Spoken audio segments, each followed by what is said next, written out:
Hey all you action figure enthusiasts out there, JC here with another TNINews video. And as always, we've got a lot to cover today, so let's jump right into it. And let's start off with a little bit of Marvel news. So first of all, I just wanted to update a story I first brought to you back in January. It's in regards to the company Arcade1Up, which, you probably have noticed a couple of their machines behind me with the Marvel vs. Capcom and Teenage Mutant Ninja Turtle one.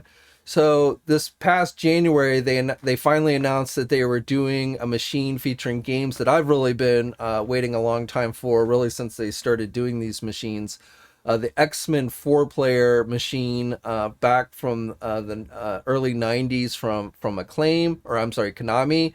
So this is a side-scroller type game. It's not a fighting game. And, it was one of my favorite arcade games back in the day. Now, there's actually, I think there's a 6-player version of the actual, that was in the actual arcade, but there was also modified 4-player versions. This one will be a 4-player one. And if you had 4 people, I know from the Turtle one that it can get a little bit cramped, but it's still kind of a cool thing. Now, the biggest piece of news that we have that's new from what we knew about this in January was that this will be going up for pre-order, according to Arcade1Up, starting this coming month on July 15th. We still don't have any pricing information, but likely it's going to cost in the neighborhood of $400 to $500. That seems to be the going price for their more recent machines. You do get added features like Wi-Fi, which is something they, recently started adding to their machines, which obviously wasn't a feature in the original arcade cabinets. But still, definitely that X-Men game was one that I've been wanting for a long time. I definitely plan on getting this machine. You get other things like the light-up marquee, the riser. They generally throw the risers in these days with that $400 price tag. You get things like other things they've recently added is like a graphic on the front that makes it look like it takes coins, even though it doesn't. No coins are required to play these machines, but they try and make it as realistic as to the original machines as possible. So I always like the light up the light up marquees that are included. Again, you can see on mine back there, they have those. And they also oftentimes throw in things like stools if you don't want to have to stand the whole time that you're playing. So games that are included with this machine besides the X-Men video game is Captain America and the Avengers, which is a very similar side-scroller type game that focuses on Avengers characters as opposed to X-Men. So that was another one that I always liked. Always liked being Captain America. The third game is what was originally released as a console game. I don't remember it at all, but it's listed as Operation Galactic Storm, which was a storyline from Marvel Comics back then featuring the Korean stuff. So I guess that's what the game was based on. But again, that one I'm not really familiar with. Now, one thing to note, here in the United States, generally you see these offered by places at Best Buy, Walmart, GameStop. Those are usually the 3 biggest retailers. Amazon will sometimes sell these as well. But the cabinets can vary, like the one behind me, the Marvel vs. Capcom. I think Walmart had a different version that was more X-Men themed, so totally different cabinet art. I think even one or two of the games were different. So this one I got at Best Buy, and I think this one is actually the better machine personally, but they do vary that sometimes, so I don't know if we'll see anything similar with this new machine or not. Again, those details have not really been made available. We don't know exactly which retailers will be carrying it, but again, we should start to see this go up for pre-order at places starting on July 15th. And I don't know if Arcade1Up will sell this directly. With some of the machines they do and others they don't. So again, those will be details that will hopefully be coming in the very near future. And as soon as they do become available, I'll pass it on to you guys. For you Funko Pop fans, just today it was revealed that we're getting a new classic Hawkeye figure from Funko. This is comic book based in his classic outfit. This is being offered as a previews exclusive, so it will be available at most comic and specialty shops. It is currently available for pre-order at places like Entertainment Earth. And then for my final bit of Marvel news I have for you guys today, we got new updated images for that second wave of Age of Apocalypse figures. Now, Hasbro's Dan Young yesterday evening posted an image of a purple foot, making people think he was teasing a brand new figure. It turned out that was just the Magneto figure from this Age of Apocalypse wave. It is a close-up of the foot from the new Magneto image that was released today. I know a lot of people were hoping it was like a tease for a new Toad figure, but it wasn't really a tease for anything new. It was just essentially teasing these official images that were released today. So the original images that were put out when this wave was first announced were 3D renders, whereas these images are more finalized images of the actual figures themselves. And just to recap, this wave is going to include Age of Apocalypse versions of Magneto, Rogue, Cyclops, Sabretooth, to go along with that Wild Child figure from the first wave, Shadowcat, Iceman, and Legion. And then the Build-A-Figure for this wave is going to be Colossus. So this wave has been available for pre-order for some time now at places like our sponsor Big Bad Toy Store, and it's supposed to be due out sometime this fall. Okay, now let's jump into some Star Wars news, and I've got some news on the Lego front for you folks. So this weekend, Lego officially announced 3 new Lego sets that are based on the Mandalorian TV series. So with these 3 sets, we are getting the Imperial Light Cruiser, which will cost $160 and contains 1,336 pieces. So this set will contain 5 minifigures. It will have the Mandalorian himself. We will also be getting Grogu, of course. It will also include minifigures of Cara Dune. So surprisingly, she was not cut from the set.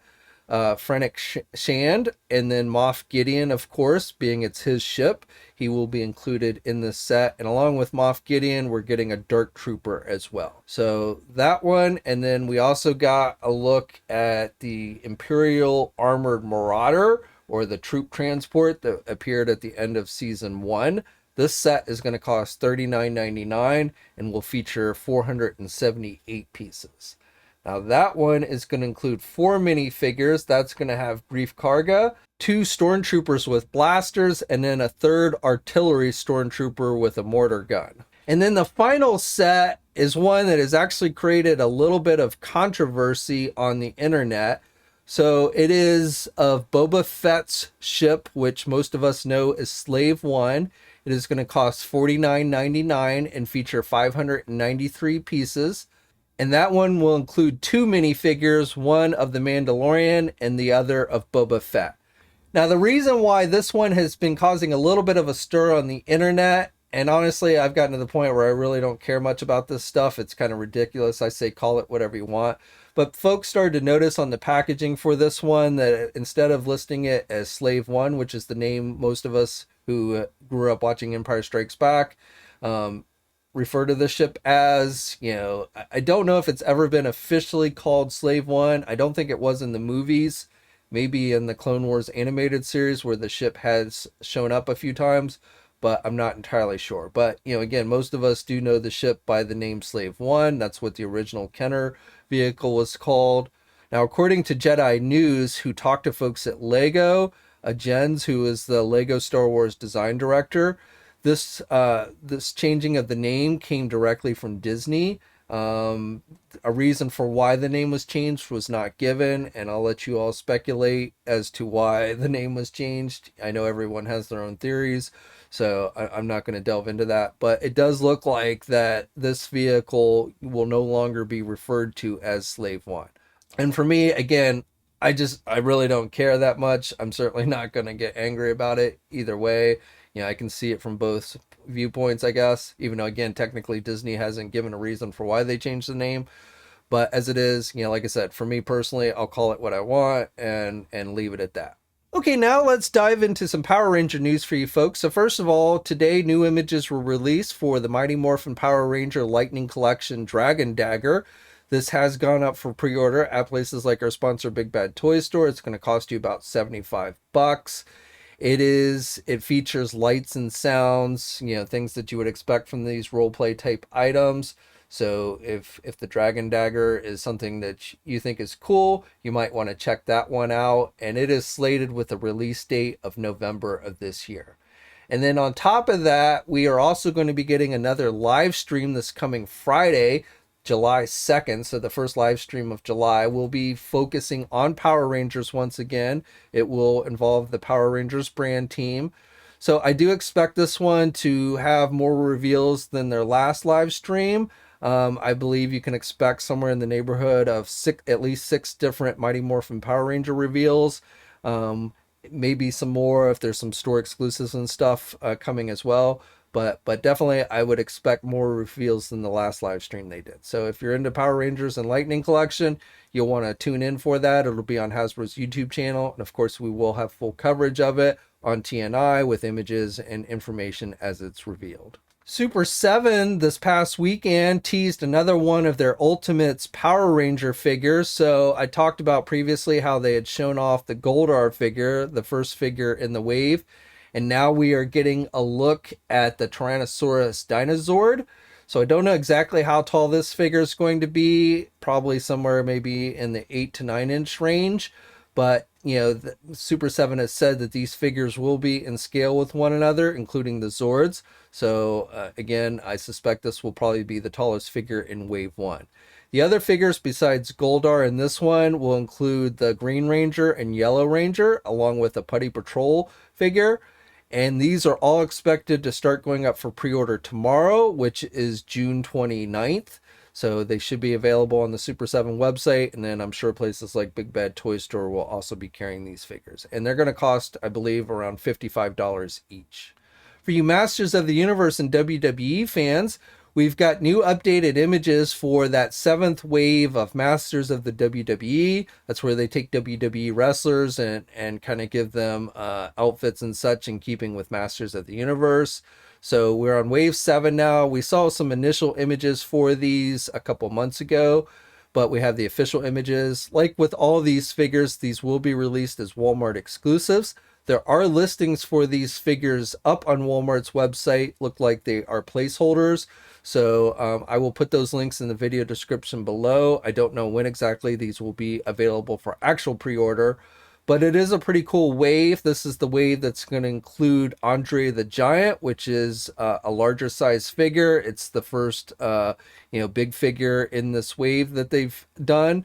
We are also getting Sergeant Slaughter. So, G.I. Joe fans might want to check that one out. And then Junkyard Dog is getting the treatment. And finally, Brett the Hitman Hart. So as I said, this wave, there are listings for it now on the Walmart website. I don't know when the figures will actually start to see release.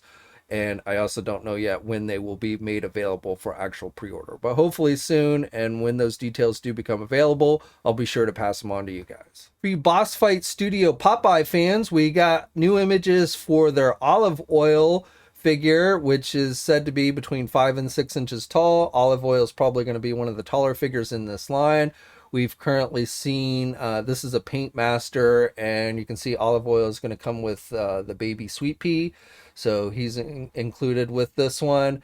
And still no word exactly when these figures are going to go up for pre-order. We had seen previously the Paint Masters for Popeye, Pluto, and Castor. So, and Olive Oil rounds out the wave.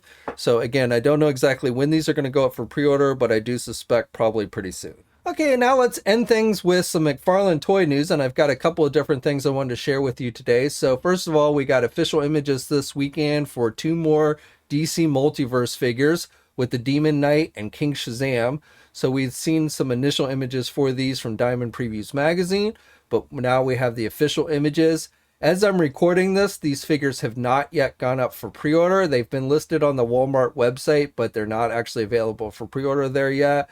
And no other place that I've seen has started to list these as well. But I do suspect probably sometime this week they will go up for pre-order. And, these are probably, some of the cooler ones that we've seen recently. I definitely love in that demon figure. Granted, I would have rather had probably just a regular demon. But, even with this, Dark Knight theme to him, he seems pretty cool. And then you also have the Jokerized King Shazam, which doesn't look too bad. So as I said, I would expect these figures to probably start going up for pre-order sometime this week. Now, last October, you may recall that McFarlane Toys announced that they were going to be doing action figure 7-inch scale action figures based on the classic The Princess Bride movie from the 80s. Well, it's, we really haven't heard anything more on that since McFarlane initially announced that license, but now we have some overseas retail listings for the figures that should be released at least in the first wave. So Fezzik is going to be included, which of course was played by Andre the Giant from WWE. He is being listed as a mega figure like you might expect. Then the other regular size figures will include Wesley, the Dread Pirate Roberts, Montoya, and then Princess Buttercup in her red dress. So I don't know if they'll do more figures beyond that, but those are the ones that are coming at least in the initial wave, it looks like. I don't know if these will be released as store exclusives here in the United States. Being it's based on such an old movie and such, I wouldn't be surprised if these ended up being some type of store exclusive. But those details have not been made available, and of course we have yet to get any kind of images or such. But hopefully maybe we'll see something later this month. I suspect McFarlane will be doing something for San Diego Comic-Con, so hopefully we'll get a lot of reveals and images and stuff later this month, including images of these figures. Now, beyond that, we also got listings for new Raw-10 figures. These are the line of creatures that are really geared more towards kids. Here in the United States, I believe these will continue to be Walmart exclusives. So the three listings that we have for the Raw-10 are the Mean Hornet, which is listed as a small set. Then the Pterodon, which is listed as a large set. And Hoof is the third. So I don't really know exactly what these are going to be. Again, these generally are creatures. The first wave saw a big cobra, a big shark, a big gorilla. So, maybe a horse and a big giant hornet, I guess. I don't know what the pterodon's going to be. So I have no idea what that one's going to be. But if you like the Raw-10 stuff, minimal articulation, really geared more for the kids, but definitely kind of some cool designs, you might want to check these out. Today we got a surprise on the Fortnite front. It looks like McFarlane Toys has at least one more 7-inch scale Fortnite figure coming. Hasbro will be taking over the license, doing 6 and above inch figures for Fortnite starting next year, which means Jazzwares and McFarlane will no longer be doing Fortnite figures. But it looks like McFarlane had at least one more planned in the line, which is a variant of their Peely figure.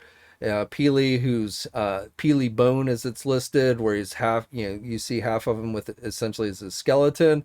So kind of a cool looking figure. The Peely figure is actually one of my favorite Fortnite figures that they did in the line. So this one definitely seems interesting. Now this figure is available for pre-order. It went up for pre-order today at places like our sponsor Big Bad Toy Store. It will be available everywhere. It is currently listed. It is a deluxe figure. They list it as a deluxe figure, and it does have a price of around $25. And we should see it start to hit shelves in September. Okay, so that's it for today. I'd love to hear your thoughts on everything I talked about down in the comments section below. If you haven't already, Salome really wants you to subscribe to the channel. She'd really appreciate it. I would too. Also, like the video and hit that bell notification so you're alerted every time I upload a new video. As always, stay safe out there, guys, and until next time, I'll catch you later. Hey, thanks for watching today's video, and be sure to subscribe to the channel if you haven't already, and hit that bell notification so you're alerted every time I upload a new video. And be sure to head over to the Toy News International and Marvelous News Message Boards communities. It's a great place to talk toys and win cool contests like $100 store credits to Big Bad Toy Store. And remember, action figures are great.